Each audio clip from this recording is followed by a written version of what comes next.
Hello, J2 the fan. Shout out to JD John Dallas for giving me that idea to call my fans. Welcome to what I'm calling the J2 the Man Big 4, consisting of 4 December videos of the 4 main things I've been posting on this channel for the past year or so.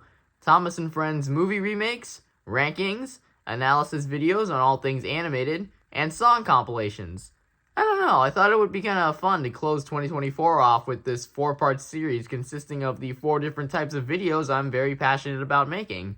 I already released the first part of this Big 4, the Adventure Begins remake, so let's continue on to the next installment. And this is a video that I have wanted to make for quite a long time now. This is my retrospective / in-depth analysis of the Netflix animated TV series / video game adaptation Arcane League of Legends. Arcane. Where do I even begin? This is easily the best animated TV series I've ever seen. It trumps every animated project, period, from the past decade and then some. So many elements of this series caught me by surprise, from the very first episode to the last. It was an endless streak of twists and turns galore.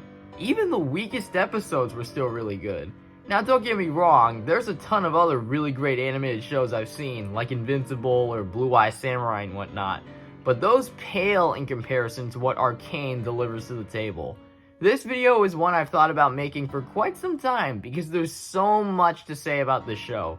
Originally, I was thinking of going through each episode one by one, going over the good and bad aspects of each of them, but then I backed out of doing that because I thought it'd be too simple and vague. So instead, we'll be diving into seasons 1 and 2 in a much more in-depth perspective. We'll be looking at all their strengths and weaknesses, the best and weakest episodes, and see how it all stacks up in the end. Oh, and yes, there will be significant spoilers for people who haven't seen Arcane, so skip to this part to avoid. So, without further ado, let's get... Oh, hang on a sec. Something's vibrating. My iPad here. Yellow? Hey there, Josh. I heard you're making a video on Arcane. It's okay if I jump in a little bit and give some of my feedback? Oh, hey, what's up, Garrett? If you don't know who Garrett is, watch my Kung Fu Panda 4 review. He's the big, tall dude. Anyway, yeah, of course you can join in my Arcane review. Double the fun, right? Okay, that's enough preamble. Let's really get started. I don't actually remember watching season 1 of Arcane when it first released back in 2021. I saw only a glimpse of the first episode, didn't really think much of it, and just kind of skipped through the rest of it. I had no idea what this show was about. I had never played the video game League of Legends and had no real interest in watching this show ever again after that. A good 2 years or so passed until 2023 came.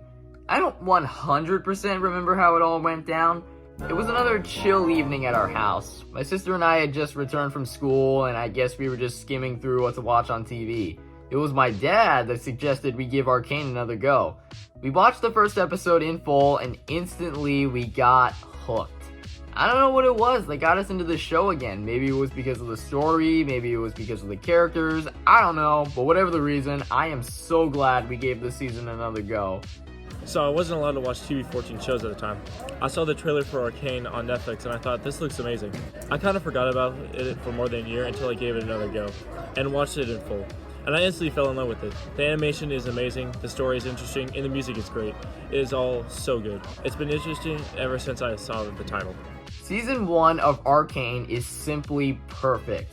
Everything about it screams pure art, from the writing to the animation to the characters to its universe.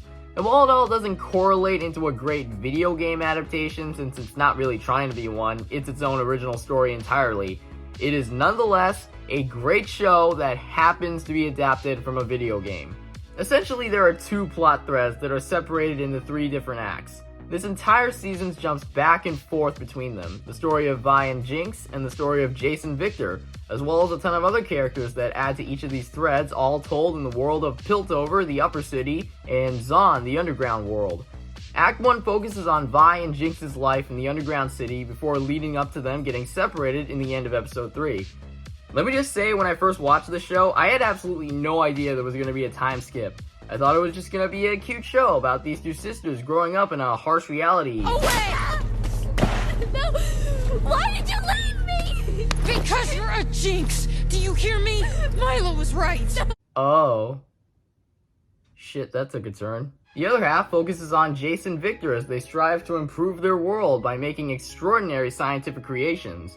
Both of these stories are really compelling, but there's no denying that Vi and Powder's storyline packs the most emotional punch. Seeing how much their found family cares for one another, their adoptive father Vander struggling with the pressure of giving away his kids for the sake of the city, seeing Powder try time and time again to help out her family only to constantly be ridiculed after she screws up. They spend so much time building up Powder trying to help her family, only for her to finally do so at the worst time.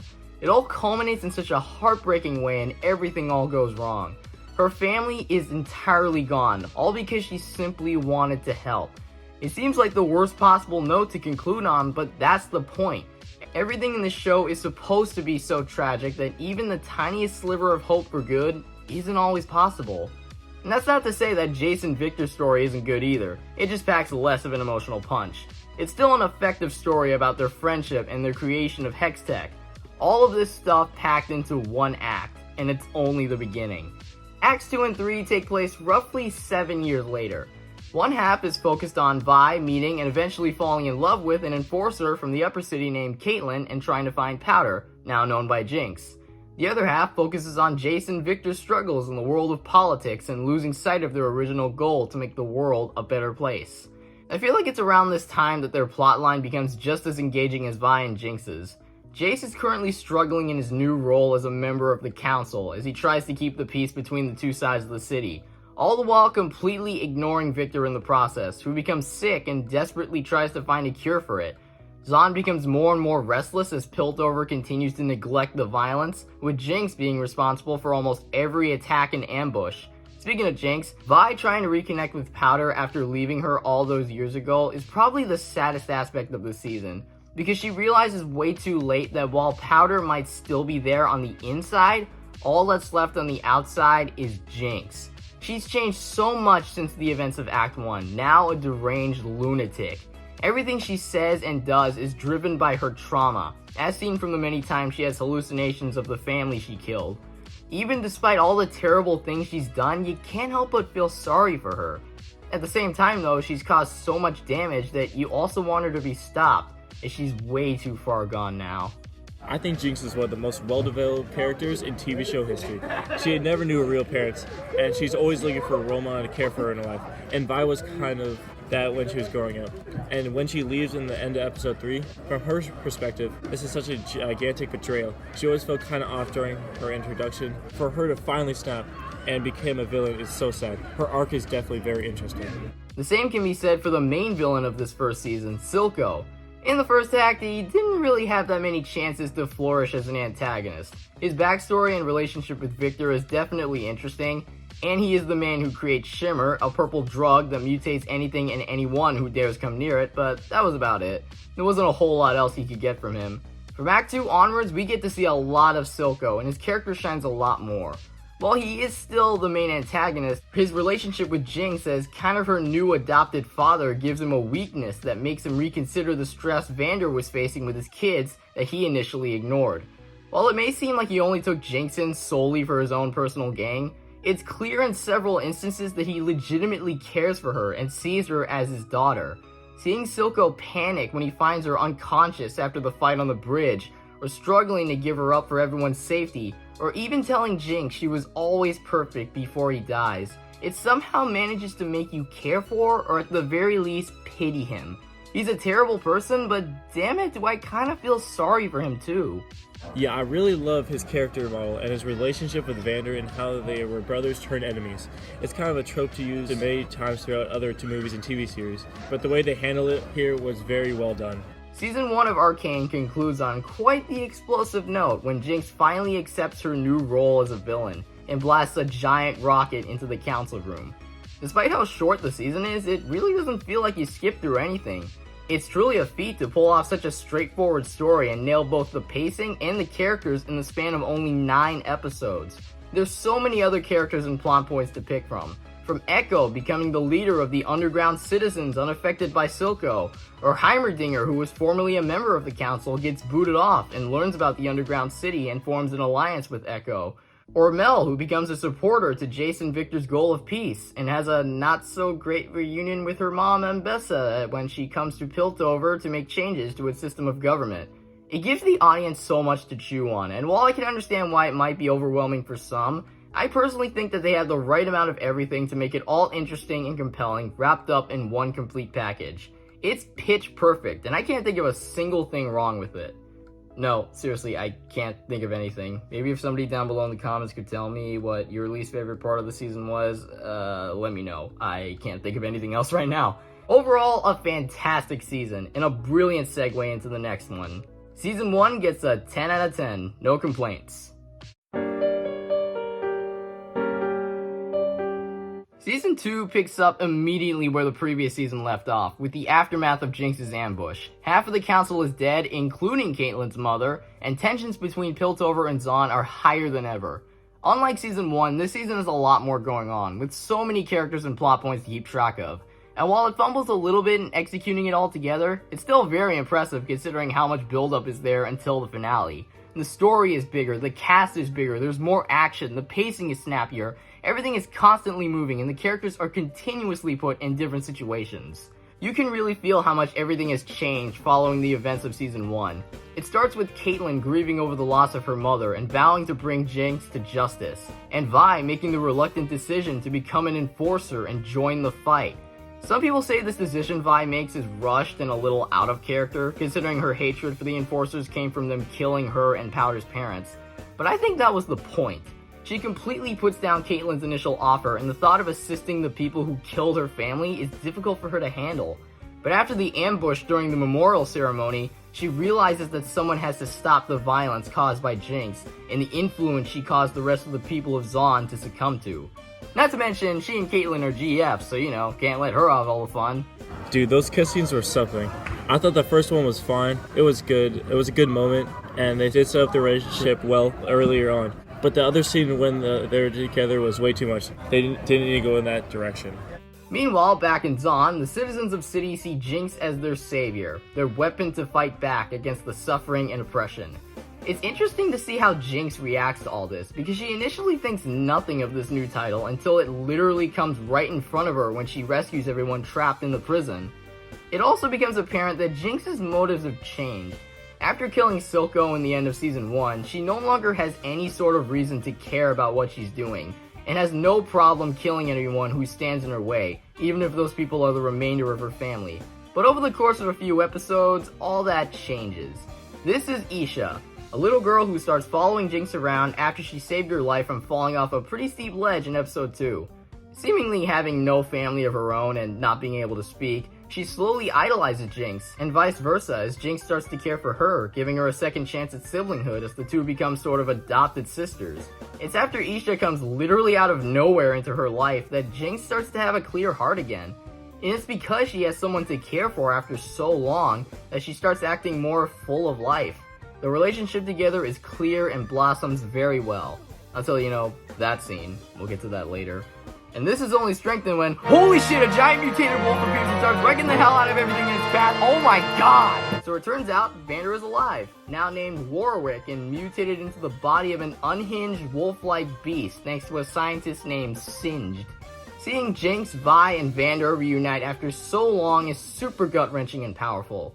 I do wish there was more time spent on this plot point, since it is kind of gone through a little too fast for it to fully sink in, but I still absolutely love this. That spark of hope of becoming an actual family again. Seeing Jinx and Vi start to reconnect with each other, it's so good. And when it all eventually goes downhill, Vander getting killed again and Isha sacrificing herself to save everyone, it's so heartbreaking. Seeing Jinx start to grow and actually have a reason to care again after two things change her life for the better, only for them both to get stripped away from her in the worst way possible. I'm not even joking. I'm actually about to cry. It is so sad. How the heck are you guys not watching the show right now? Come on! I agree. Like I said, she was always looking for a role model in her life to care for her in her life. And once Isha appeared in her life, she started rebuilding her humanity and giving her one more of a purpose instead of always being the person people expected her to be. But of course, there's still so much to talk about. Victor being cured of his illness and becoming the almighty healer of the Undercity, Singe continuing to ruin everything and receiving no consequences whatsoever, asshole. Ambessa slowly taking control as the leader of the war between Piltover and Zahn, Mel getting trapped in the abyss of the Black Rose, Echo and Heimerdinger ending up in an alternate universe of the Undercity after getting trapped inside some sort of wild rune, Jace turning deranged after also being trapped, leading to him killing Victor, which results in all the people he healed dying too. There's a lot going on, and everything is filled to the brim with explanation and exposition. And honestly, you can definitely feel that. Yeah, it's hard not to feel a little overwhelmed with all the stuff happening on screen.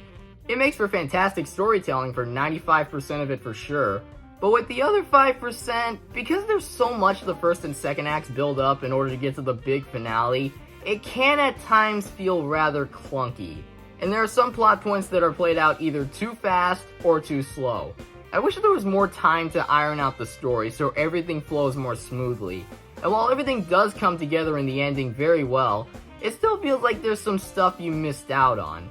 Heck, me and my dad have rewatched this series several times to make sure we were following the story in its entirety. And even then, when it came to season 2, things still felt kinda messy. Not to mention there weren't many moments that hit quite as hard for me as the moments in the first season. I love the return of Vander, the introduction of Isha, Echo and Heimerdinger in the alternate universe, and the entire last episode, no doubt. But they didn't hit me as hard as, say, Vander or Silco's death scenes, or Jinx's overarching turn to evil, etc. I agree. They definitely added way too much stuff in such a short amount of time. It was still interesting, but I felt clunky and a little rushed.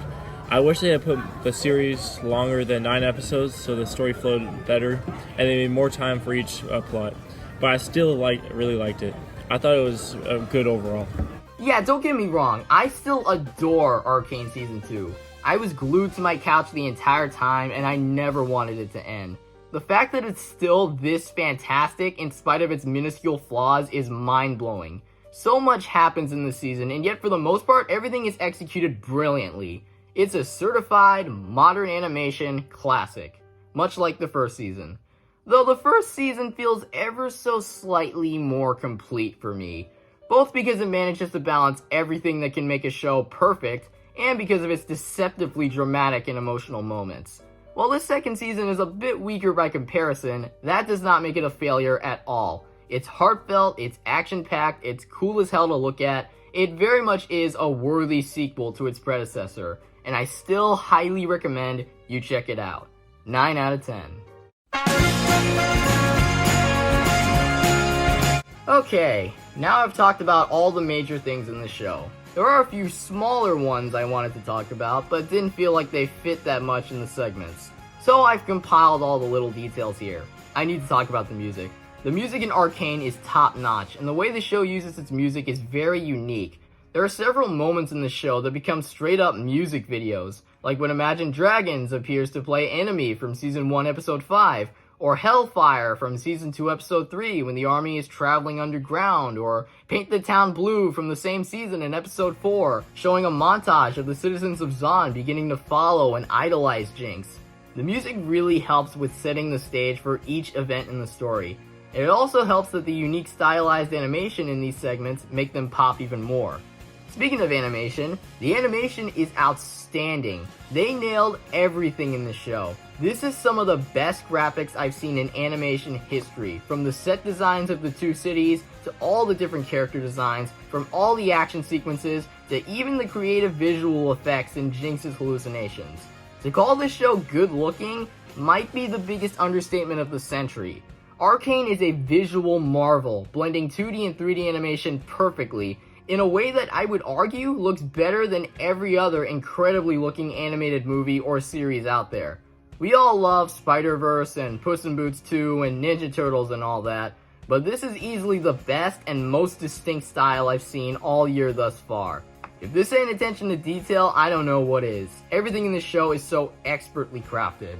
Last thing I want to talk about is its action. The action sequences in this show are insane. The direction, the cinematography, the music, how they're integrated into the story, Whenever it's time to dish out, it really cranks those already excellent strengths up to 12. My favorite action sequence of this entire show is the one between Echo and Jinx. How everything immediately turns into a spray-painted music video, how much it shows of Echo and Jinx's friendship when they were kids, Echo's hesitation to deliver a final blow on Jinx when she's pinned down. God, it's all so good! Other gut-busting moments include Vi and Jinx's fight in Season 2, Episode 3, the entire last act of Episode 9 in the same season, and the list goes on. Well guys, that's about it. This might actually be my biggest analysis on an animated project ever. Maybe. But gosh darn it, Arcane was most definitely worth all that time.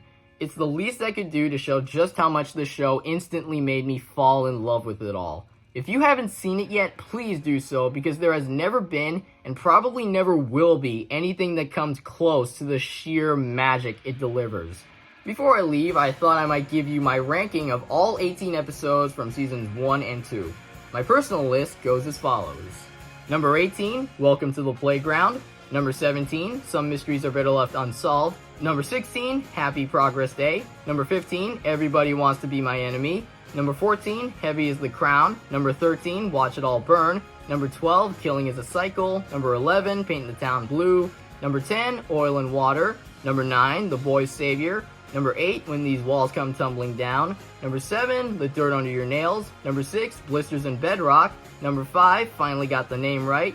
Number 4, The Message Hidden Within the Pattern. Number 3, Pretend Like It's the First Time. Number 2, The Monster You Created. And number 1, The Base Violence Necessary for Change. I feel bad ranking all these because all of them are really good and deserve some praise in some way. Thank you all so much for watching. I'll see y'all in 2025.